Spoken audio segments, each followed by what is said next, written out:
Hey friends, welcome back my channel. The night I ended it all, and she never saw it coming. My name is Marcus. And the last time she ever underestimated me was the moment I ended everything without raising my voice.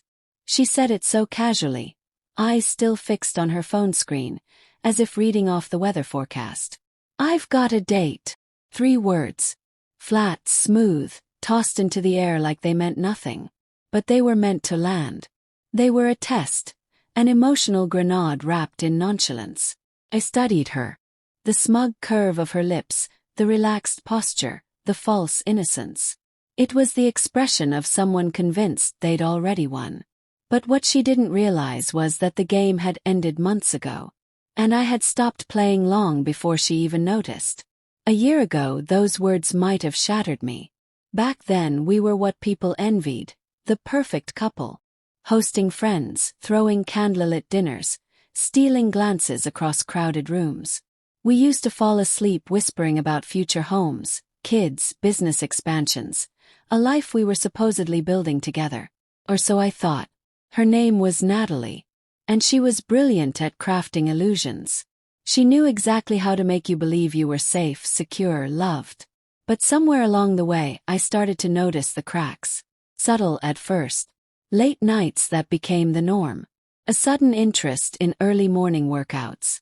Her phone, once casually tossed on the counter, now guarded with facial ID and 2-step verification. She stopped laughing at my jokes. Started replying to someone else while pretending to listen to me. The warmth that once came naturally now felt like a performance she forgot how to care about. But I gave her the benefit of the doubt. That's what love does, right? Blinds you. It teaches you to rationalize the obvious until the truth smacks you with something you can't ignore. Like that rainy Tuesday. She was in the shower. I reached into her tote bag looking for a charger. Her phone lit up as I moved it aside. Can't wait for tonight. Same sweet. No names. No photos.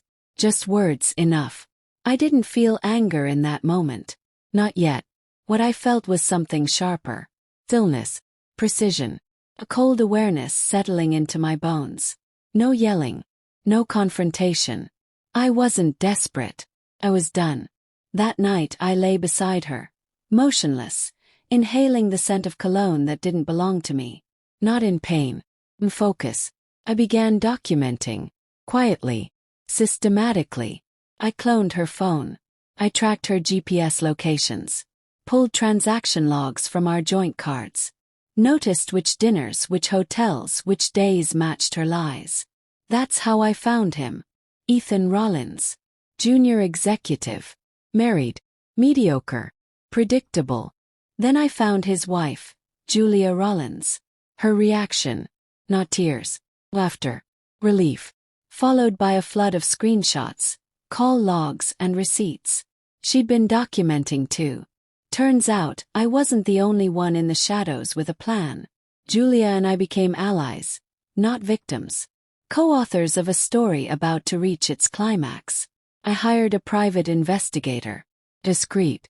Ruthless. Expensive. Worth every cent. Within 3 weeks I had it all. Photographs. Audio clips. Financial statements.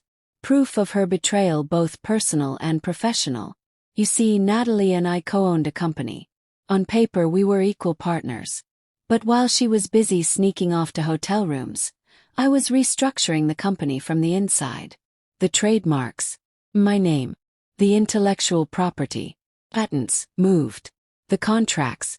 Quietly renegotiated. I even opened a new office and transferred key employees under a different entity she didn't know existed. By the time she noticed, the door was already locked. But I wasn't finished. Last Thursday, I told her I had something special planned. Surprise. I booked the same upscale rooftop restaurant where we celebrated our first big deal. She showed up in that red dress.